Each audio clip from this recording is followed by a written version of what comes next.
오늘 우리에게 주시는 하나님의 말씀은 갈라디아서 2장 20절 말씀입니다. 갈라디아서 2장 20절 말씀은 신약 성경 304면에 있습니다.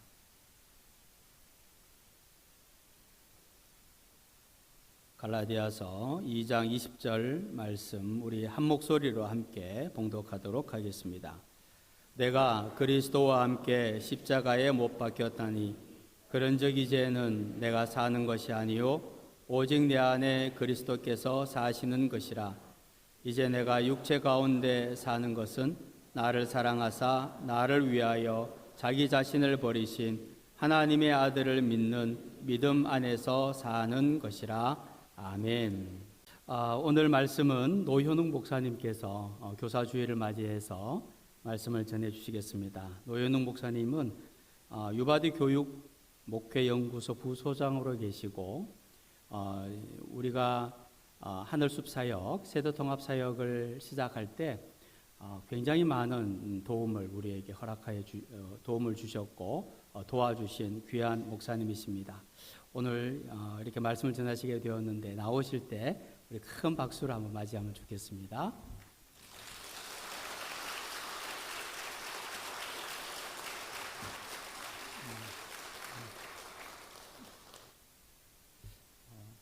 하나님의 위대한 창조 섭리를 요즘 사실 40대 초반부터 겪긴 했는데 하루하루 더 진하게 느끼고 있습니다. 아빠를 닮아서 머리가 빠지고 있습니다. 하나님의 창조 섭리는 거스를 수가 없는 어르신 옛날 분들이 이렇게 표현하더라고요. 앞가림도 못한다, 소갈머리도 없다, 위도 없고 이제 앞도 없고 그렇습니다. 저를 너무 이렇게 정면으로 바라보시면 눈이 부실 위험이 있기 때문에 화면을 중심으로 이렇게 봐주시면 좋겠습니다. 좀 덜 부실 것 같아요. 오늘 함께 나눌 말씀은 이렇게 교사주일이기 때문에 교회 교육, 기독교 교육, 교회 학교 이런 주제이다라고 생각하시면 좋을 것 같아요. 크게 세 가지 주제로 이야기를 나누도록 하겠습니다. 이게 설교 성격이지만 무슨 세미나 성격 같기도 하고 이제 그런 느낌을 받으실 텐데, 첫 번째 주제는 신앙이 무엇인가 하는 것입니다. 신앙을 이해할 건데 기독교 교육의 관점에서 이해할 거예요. 신앙이 무엇인지에 대해서 이해를 하게 되면 바로 다음에 이어지는 것이 신앙 교육은 그럼 어떻게 할 수 있을까 이겠지요. 신앙을 알았으면 그거에 따라서 신앙 교육을 할 수 있으니까 신앙과 신앙 교육을 이야기하다 보면 정말 중요한 신앙과 관련된 단어 하나가 등장을 하게 될 텐데, 그 단어를 잘 보여주는 성경의 인물들이 있어요. 두 번째로는 성경의 인물들을 중심으로 이 단어가 얼마나 중요한지, 신앙 교육에 있어서 이 단어가 우리에게도 얼마나 중요한지를 생각해 볼 겁니다.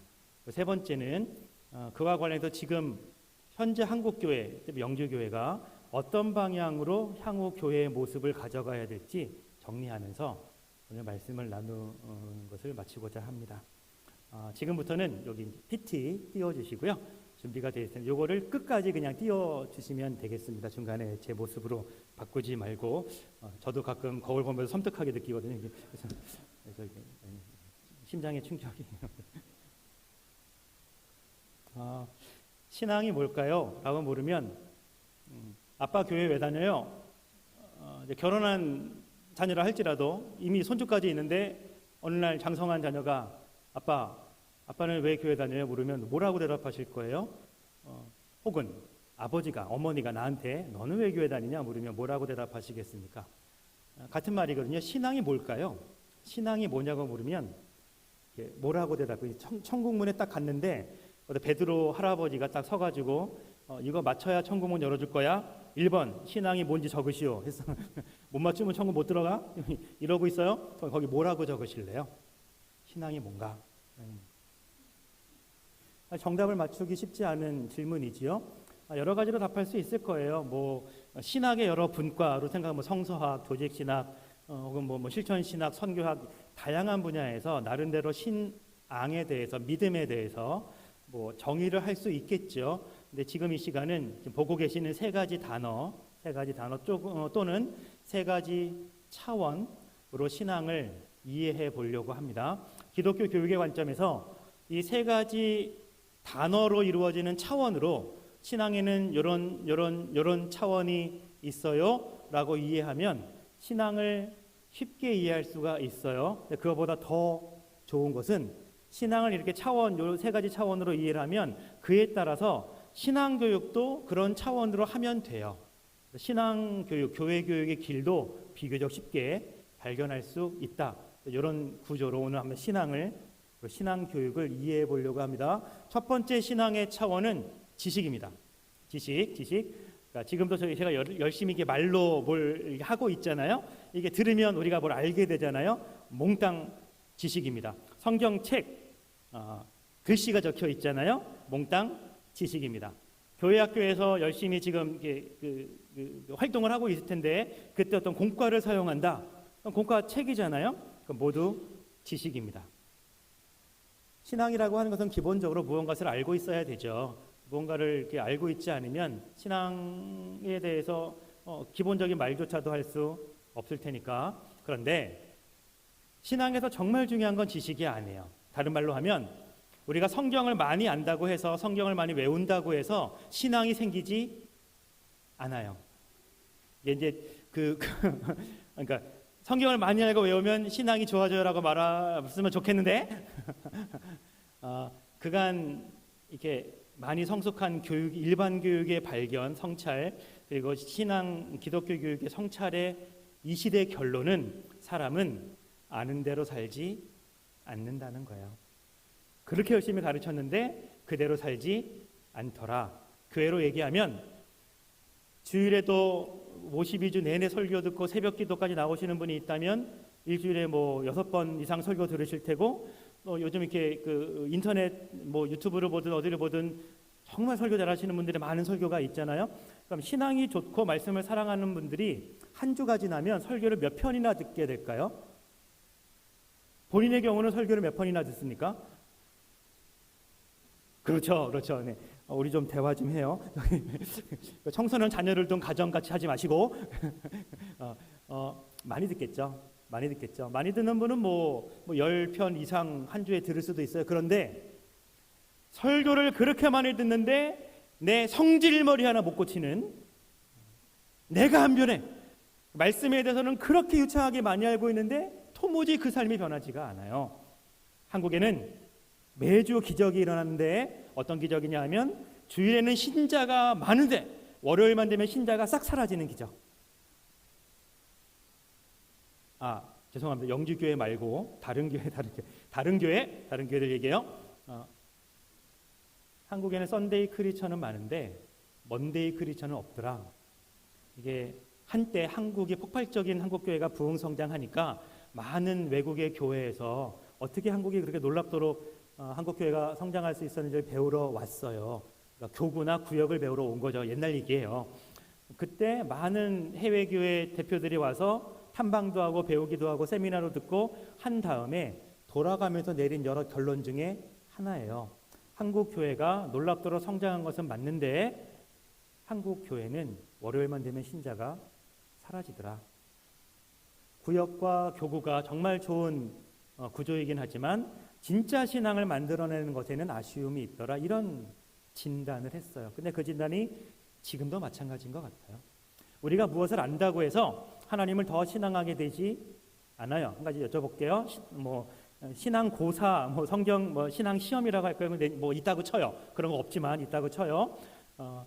신앙 능력 평가가 있다고 치고 이런 문제가 나왔다고 생각해 보세요. 주일에는 무엇을 해야 하는가? 어떻게 해야 하는가? 문제가 그래. 답이 뭘까요? 아시는 거 다 대답해 보세요. 주일에는 어떻게 해야 되죠? 예배해야 되죠. 흔히 쓰는 다른 말로 하면 주일은 성수해야죠. 하나님의 날이니까, 주님의 날이니까 우리는 그렇게 배웠잖아요. 그게 교리는 아닐지라도 우리는 그렇게 여기서 말하는 우리는 40대 중후반 이상 제가 이제 69년생이니까 하여튼 제 때는 다 어른들이 그렇게 얘기했어요. 주일은 성수해야 된다. 날도둑질 하지 말라고, 주일을 이렇게 도둑질하지 말라고 그렇게 배우면서 컸어요. 주일은 예배해야죠. 근데 주일에 놀러 가시잖아요. 주일에 국가시험, 토플 뭐 시험 있다 그러면 우리 젊은 청년들은 시험 보러 가잖아요. 주일에 뭐 직장에서 오라 그러면 가잖아요. 주일은 교회에서 예배해야 되는 거 알아요. 시험 보면 100점 맞을 거예요. 근데 그렇게 안 하시잖아요. 아니, 죄송합니다. 영주교회 말고 다른 교회 얘기예요. 주일에 어쩔 수 없이 가족이 뭐 함께 모처럼 뭐 10년 만에 모이자는데 어쩔 수 없이 가. 그럼 이제 주일에 하나님 죄송해요 하고 이제 가긴 가는데 불안하잖아요. 가다가 사고도 날 것 같고 일진도 사나울 것 같고 일기예보에는 하루 종일 날이 좋을 거라고 그러는데 막 비바람이 칠 것 같고 막 걱정이 되잖아요. 근데 갔다 와도 아무 일도 안 일어나잖아요. 아무 일도 안. 처음이 어렵지 두 번째부터는 그냥 하나님도 이해하실 거야. 막 마음 놓고 빠지잖아요. 주일은 예배해야죠. 예배하지 않아요. 지식은 아무리 많이 배워도 내 머릿속에 쌓아도 신앙과 별 관련성이 없어요. 더더군다나 지식은 지금 공과체에 주일학교 부서가 나누어져 있고 교과서가 있고 성경이 있고 그게 어떤 기준으로 부서를 나눈 걸까요? 무엇을 기준으로? 이게 전 세계 미국식 교육제나 뭐 일본식 교육제나 우리나라 똑같거든요. K-12 요즘 누리교육과정도 있으니까 뭐 K가 12가 아니라 14 뭐 이게 늘어나긴 하겠지만 발달 단계별로 나눈 거잖아요. 인지구조, 무엇을 이해할 수 있고 아는 능력이 발달해 가는데 그거에 따라서 학년을 나눈 거예요. 그리고 그거에 따라서 교과서를 만든 거죠. 어린아이들은 이해하는 게 힘드니까 그림 많이 넣고 아주 쉬운 단어 쓰고 수업 활동도 초등학교 가면 주로 활동 중심으로 하거나 이런 걸로 교육하고 중등부 청소년이 되면 이제는 말로도 소통이 가능하니까 모든 개념을 단어랑 추상 개념으로 서로 주거니 받거니 어떤 것을 이해할 수도 있고 자기 말로 표현할 수도 있으니까 거기는 교과서만으로도 할 수 있고 학교 급을 나눈 기준은 인지 발달이에요. 인지 발달.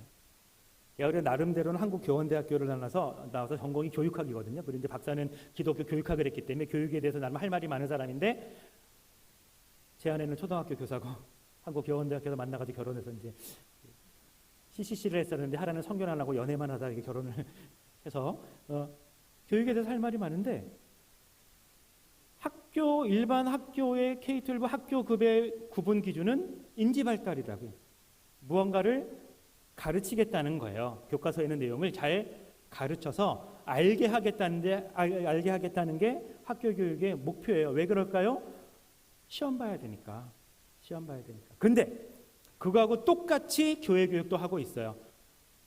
똑같이 초등학교와 관련된 아동부, 초등부, 소년부 이런 식의 부서로 나눠져 있고 중등부, 고등부 있고 뭐 유치부, 영유아부, 유치부 있고 이거 나누는 기준이 뭐예요? 인지발달이에요. 인지발달. 공과책을 교과서하고 같은 개념인데 공과책을 만드는 기준이 뭐예요?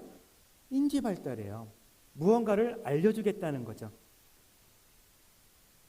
신앙은 전인적 발달이에요. 전인적 발달. 무언가를 아는 것만으로는 안 된단 말이에요. 인지발달식 교육, 이걸 먼저 스쿨링 패러다임이라고 얘기하는데 학교식 교육이라고 얘기를 해요. 학교식 교육의 별명이 있어요. 별명이 은행 저축식 교육이에요. 무슨 얘기냐면 교사든 학생이든 이렇게 지식을 딱 갖고 와가지고 은행이 예금하듯이 학교 학생의 머릿속에 이 지식을 예금시키는 거예요. 저축하는 거예요. 그럼 학생은 그걸 잘 받아서 머릿속에 열심히 저축해 있다가 언제 쓰느냐? 시험 볼 때 인출해가지고 적어야 돼. 이거를 은행 저축식 교육이라고 얘기를 해요. 그러니까 교사는 전혀 학생하고 인격적인 관계를 맺을 필요가 없어요. 1년 내내 그 학생하고 말 한마디 안 해보고 이름도 모르고 아무것도 몰라도 교육할 수 있어요. 시험만 잘 보면 되니까. 신앙은 그럴 수 없어요. 신앙은 전인적인 거예요. 여쭤볼게요. 교회 학교 때부터 이렇게 어린 나이부터 교회 다니신 분들 있으면 손 한번 살짝 들었다 내려주시겠어요?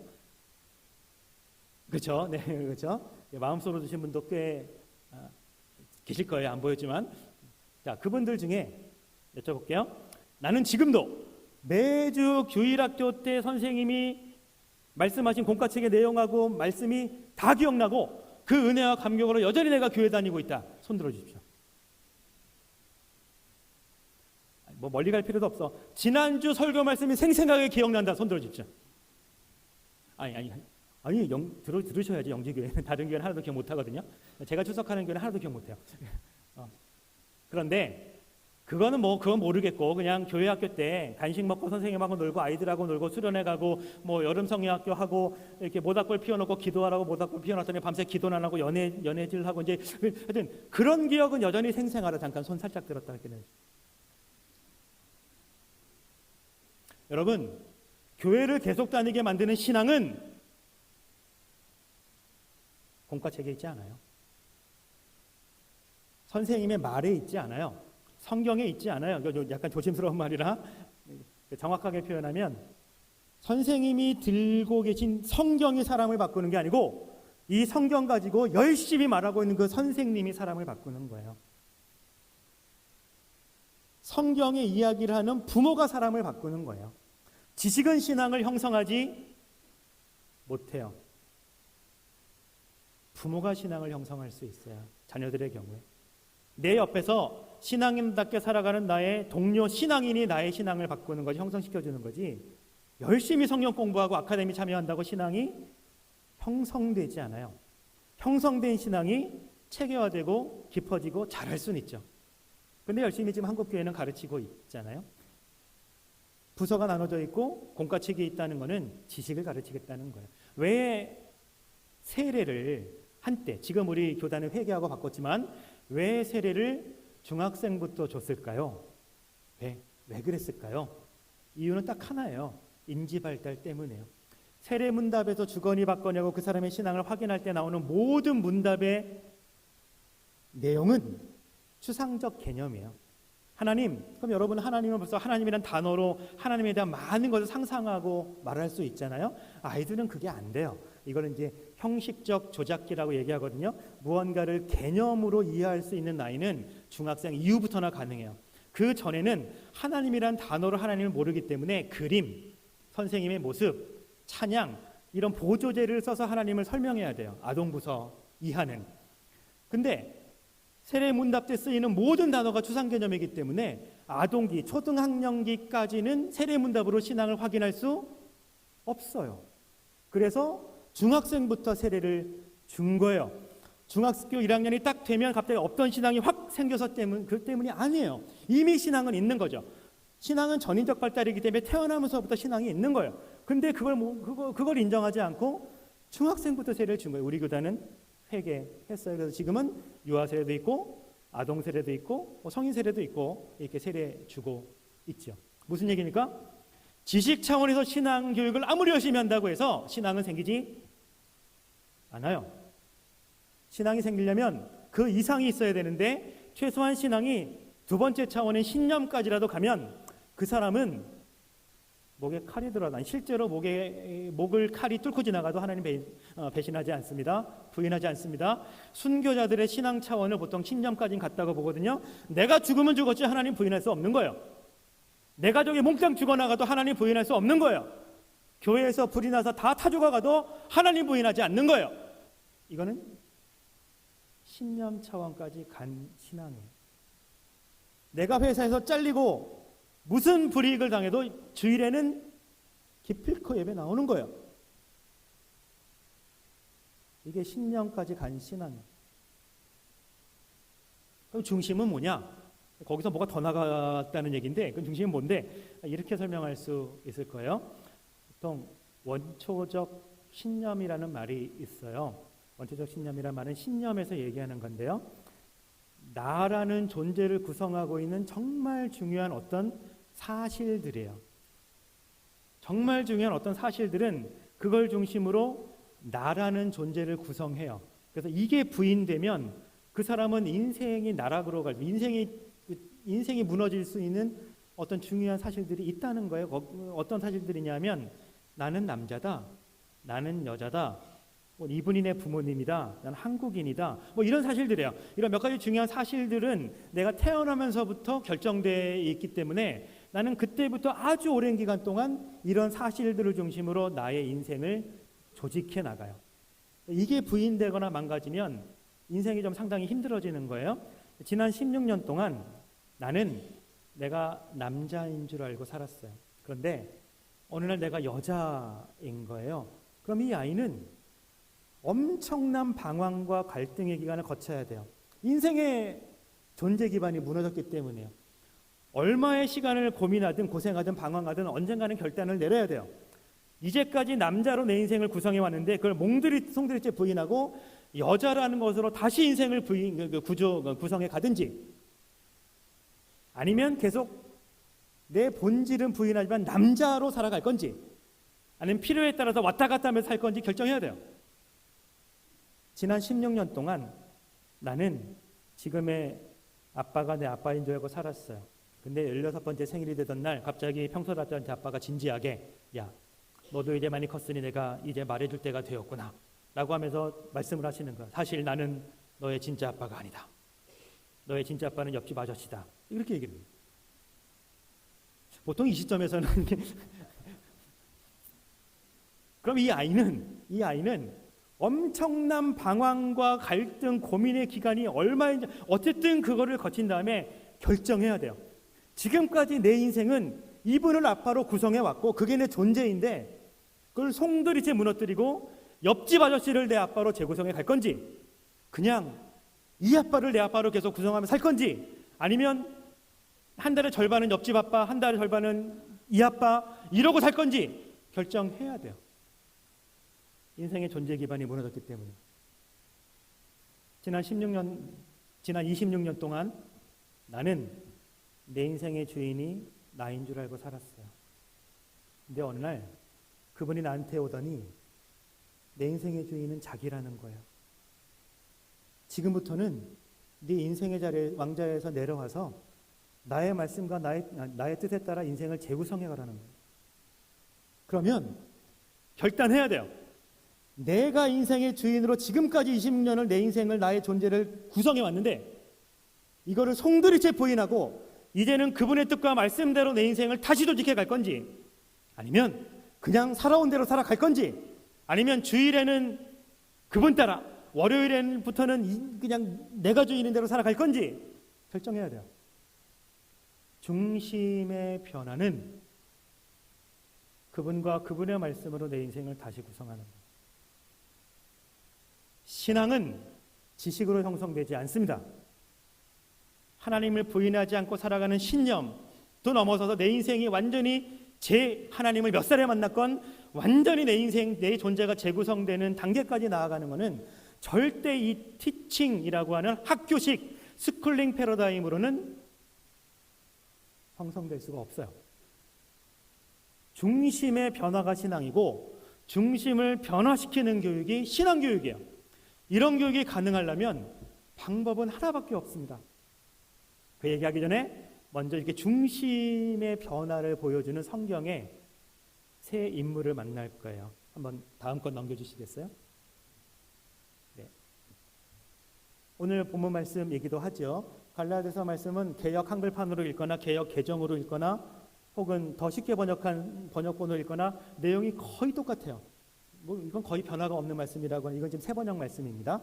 중심의 변화를 단 한 절의 말씀으로 요약해봐. 그럼 이 말씀을 가장 먼저 떠올릴 수 있는데 제가 천천히 읽을게요. 그러면 눈으로 같이 따라 읽어주세요. 나는 그리스도와 함께 십자가에 못 박혔습니다. 이제 살고 있는 것은 내가 아닙니다. 그리스도께서 내 안에서 살고 계십니다.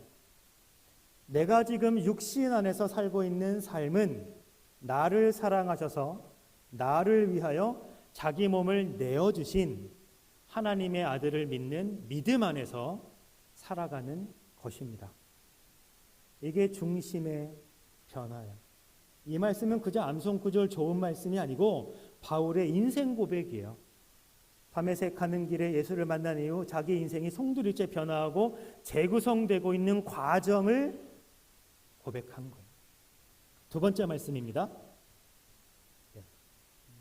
우리가 잘 아는 다니엘이에요. 어린 시절에 끌려가서 처음에 왕의 신하로 준비되어가는 과정에서 제사 때 바쳐진 음식을 먹어야 되는데 그걸 먹지 말게 해달라고 하는 요청을 드리는 그 과정에서 등장한 구절입니다.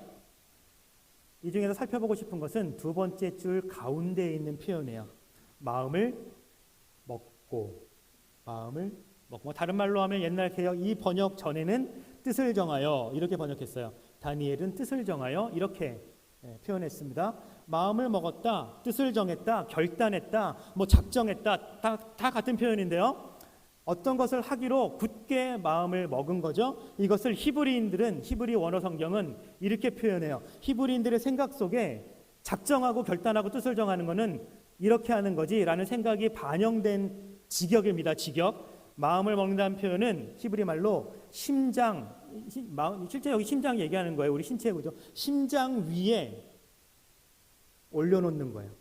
심장 위에 올려놓는다. 히브리 보면 그렇게 표현되어 있어요. 그거를 의역하면 마음을 먹었다. 그런 표현입니다. 뜻을 정했다. 그런 표현입니다. 하나 또 예를 들어드리면 히브리인들의 사고방식이 재밌죠. 눈동자를 히브리인들은 눈의 딸의 아들이라고 불러요. 눈의 딸의 아들이 눈동자. 직역이 그래요. 직역이. 눈의 딸의 아들이라고 쓰는데 우리 표현은 이게 눈동자인 거죠. 비슷해요. 심장, 팔딱팔딱 뛰는 심장 위에 어떤 것을 올려놓는 거, 이것을 마음을 먹는다. 뜻을 정한다. 그렇게 표현해요. 이게 무슨 의미냐면 결심한다는 것은 내가 하기로 작정한 것을 내 심장 위에 놓는 거예요. 그것 때문에 계속 심장이 눌리는 거예요. 그거를 하지 않으면 심장이 눌려서 죽을 것 같은 거예요. 마음을 먹은 것은 하나님 앞에서 그런 결단을 해야 된다는 것을 히브리인들은 보여주는 거예요. 결단했다. 내 심장 위에 놓을게. 그렇게 얘기하는 거예요. 결단했다. 뭐 다르게 뭐 어떻게 표현해 볼까요? 내 목 바로 앞에 칼을 놓을게. 그것을 뭐 그런 표현하고 비슷한 거죠. 그것 때문에 죽을 수도 있는 거예요. 하나님, 내가 서원했어요. 왕의 진미로 나를 더럽히지 않을게요. 이거는 그걸 만약에 어기면 나는 죽어도 좋아요. 그런 의미로 마음을 먹는 거예요. 이게 중심의 변화인 것이죠. 하나님을 사랑하기로 하는 결단, 예배를 결단하는 거, 말씀대로 살기를 결단하는 거, 아침마다 뭐 새벽기도에 나오기를 결단하는 거, 뭐 뭐든 좋아요. 그 반드시 그래야 된다는 뜻이 아니라 어떤 것이든 내가 신앙적 결단을 했다면 그것의 의미는 그것 때문에 내가 죽을 것 같은 거예요. 그게 부담이 된다고 표현할 수도 있고, 그게 기뻐서라고 표현할 수도 있고, 여러 가지 표현할 수 있지만 그걸 내 심장 위에 놓는 거예요. 마지막 인물입니다. 예레미야 얘기. 성경에 이런 표현이 있어요. 개정판은 약간 좀 딱딱한 표현이지만 좀 더 읽기 쉽게 만든 세번역은 이런 표현은 이것도 좀 히브리 원문의 그 느낌을 그냥 잘 살린 건 아닌데 그나마 잘 살린 공식 성경이어서 이 말씀을 갖고 왔습니다. 예레미야 잠깐 설명드릴게요. 예레미야는 가장 오래 살면서 예언을 했던 선지자예요. 이스라엘이 망하기 전부터 그 예언을 시작해서 이스라엘이 포로기까지 그리고 이스라엘의 회복까지 전기간 가장 오랜 기간 살면서 예언했던 선지자인데, 그러니까 예레미야가 이스라엘이 망하기 전에 이스라엘이 엉망으로 살아가고 있을 때부터 이제 예언을 시작한 거죠. 그때 내용이에요. 그때 예레미야에게 하나님이 너 가서 이렇게 말해라고 시킨 거는 정말 우리들이 듣기 싫은 말이야. 나갈 때마다 심판이 있을 거다, 죽을 거다, 끔찍하게 하나님이 벌 줄 거다, 이런 얘기만 하는 거예요. 근데 그런 얘기를 듣는 이스라엘 사람들이 얼마나 기분이 안 좋겠어요. 만날 때마다 나를 욕하고 있는데 죽을 거라고, 네 자식, 네 처자식들이 다 끌려갈 거다, 죽을 거다, 뭐 이런 얘기하는데 기분 좋을 사람이 어딨겠어요? 예레미야가 매일 나가서 그 얘기하면 사람들이 듣다가 너무 지겹고 짜증나니까 돌을 던져요. 입좀 다물라고 돌을 던지고 주먹질하고 발길질하고 침 뱉고 욕하고 그런단 말이야. 예레미야가 매일 그걸 겪는 거예요. 그리고 하루 종일 그렇게 시달리다가 집에 와서 이제 좀 잠시 쉬고 누울 때마다 생각하니까 억울하고 분하고 짜증나가지고 하나님한테 하는 말이에요. 생각할수록 억울한, 하나님, 내가 가만히 사는 사람 왜 불러내가지고 이런 말을 하게 시켜가지고 하루 종일 내가 얼어 터지고 오게 만드냐고. 하나님 정말 너무하신다고. 내가 하루 이틀이지 이것도 지금 몇십 년째 하고 있냐고. 내가, 하나님 보세요, 내가 이게 안 나가. 하나님 나가라 그러는데 안 나갈 거예요. 안 나가. 다시 나 사표 낼 거야. 이런 말이에요. 나 오늘 밤 자고 나면 내일은 그냥 늦잠 잘 거예요. 안 나갈 거예요. 그런 얘기예요. 제가 읽을 테니까 잘 들어보세요.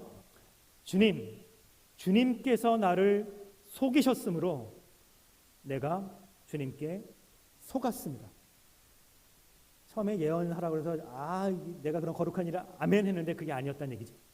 주님께서는 나보다 더 강하셔서 나를 이기셨으므로 내가 조롱거리가 되니 사람들이 날마다 나를 조롱합니다. 내가 입을 열어 말을 할 때마다 폭력, 니들의 강포함을 선포하고 파멸, 니들 다 죽을 거야 이렇게 외치니까 주님의 말씀 때문에 나는 날마다 치욕과 모욕거리가 됩니다. 여기서 말하는 치욕과 모욕은 말이 아니고 실제로 그냥 온갖 손찌검을 당한다는 얘기. 그리고 그 다음이 하소연이. 이제는 주님을 말하지 않겠다. 하나님 잘 들으세요. 이제 안 할 거예요. 다시는 주님의 이름으로 외치지 않을 거예요. 하고 결심하여 보지만 그때마다 주님의 말씀이 나의 심장 속에서 불처럼 타올라 뼛속에까지 타들어가니 나는 견디다 못해 그만 항복하고 맙니다. 다시는 안 나갈 거예요 하고 잤어. 다음날 일어나면 또 뭐 하고 있어요? 또 나가서 그거 하고 있는 또 나가. 여러분, 이게 중심의 변화예요.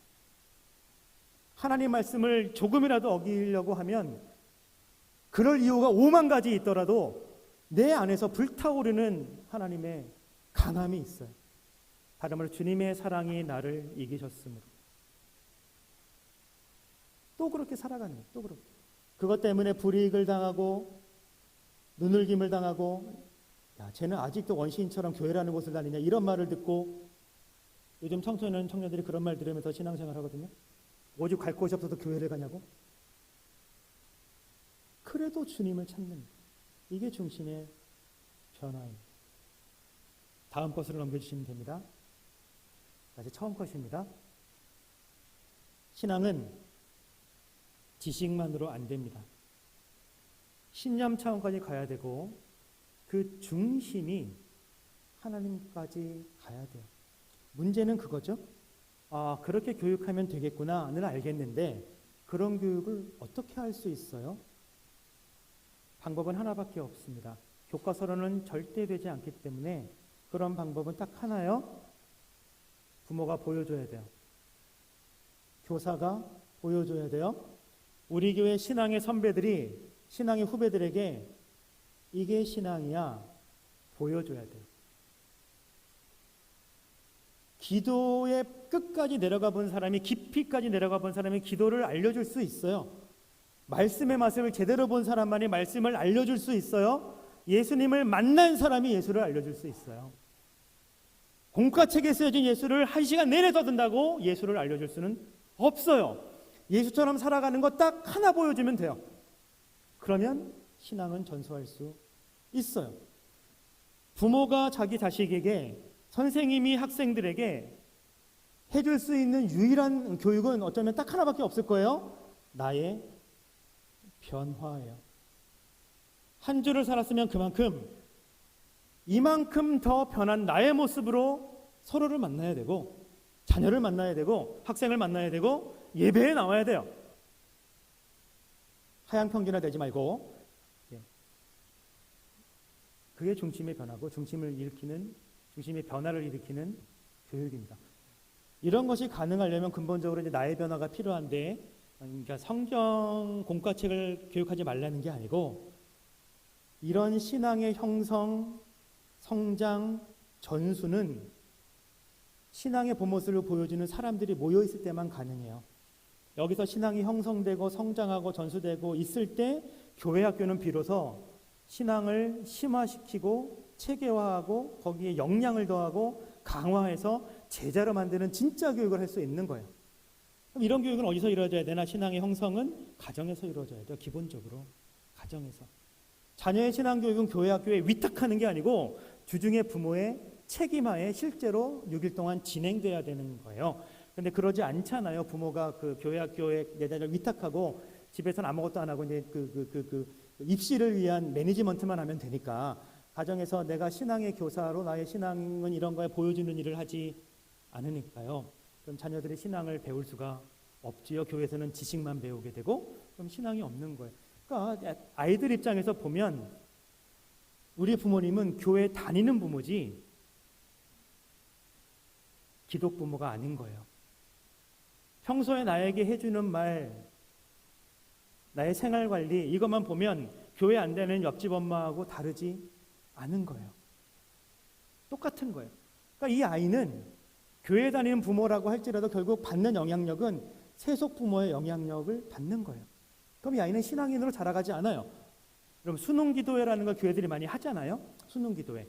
뭐 수능을 위해서 기도한다는 거니까 그 뜻은 알잖아요. 그러면 수능 기도회 뭐 보통 수능 30일 전 뭐 길게 하는 교회는 뭐 3개월 전부터도 하더라고요. 정작 수능 기도회에 나올 사람은 누구예요? 수능은 누가 보는데? 자기 일이잖아, 자기 일.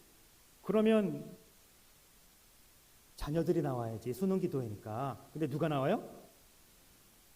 주로 아빠는 안 나오니까 엄마들이 나오잖아요. 엄마들이. 그러니까 희한한 일이 벌어져요. 엄마의 신앙은 갈수록 좋아지고 자녀의 신앙은 갈수록 안 좋아지는 거야.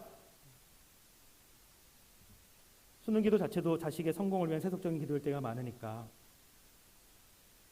여러분, 영주교회는 부모 소그룹을 만들었어요. 벌써 수년 지났잖아요. 나 혼자로서는 중심을 변화시키는 신앙의 모습을 보여주는 성도, 그런 부모가 되는 게 거의 불가능에 가깝게 힘들 거예요. 그것을 실제로 일궈낼 수 있는 방법은 그 또한 하나밖에 없어요. 그렇게 살아가도록 작정하고 노력하는 사람들끼리 모아야 돼요. 또다시 세미나 열고 하지 말고 그런 사람들끼리 늘 삶을 나눌 수 있도록 부모 소그룹을 만들어야 돼요.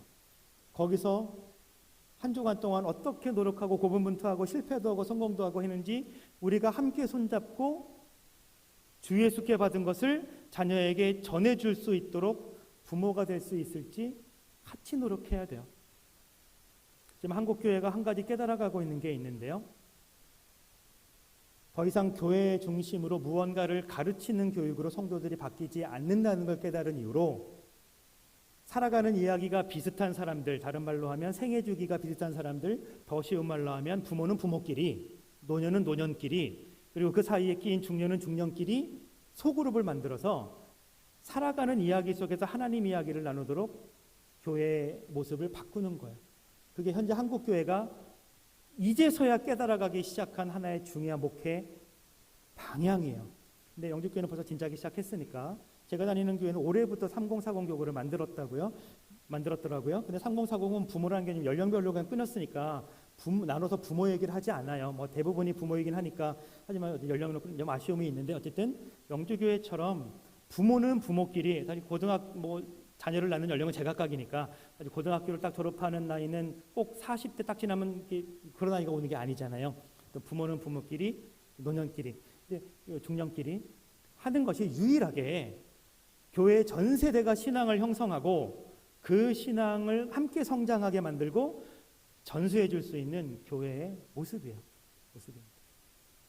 우리 교회가 가는 길이 옳다, 바르다, 하나님 보시기에도 기뻐하신다 라는 확신이 있으셔도 될 것 같아요.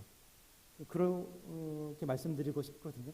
오늘 함께 나눈 이야기, 신앙은 중심의 변화고 그에 따라 신앙교육은 중심을 변화시키는 교육인데 그럴 수 있는 단 한 가지 방법은 부모 세대가 혹은 기성세대가 자기의 변화된 모습을 보여주는 수밖에 없다.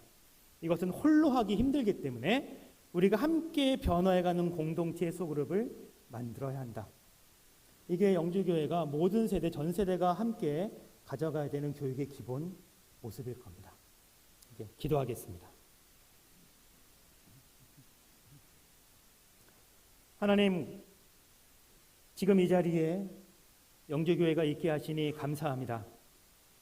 모든 사람들이 서울을 떠나 지방으로 혹은 서울 근교로 가면서 서울 도심지에 있는 교회마다 힘들다고 아우성입니다.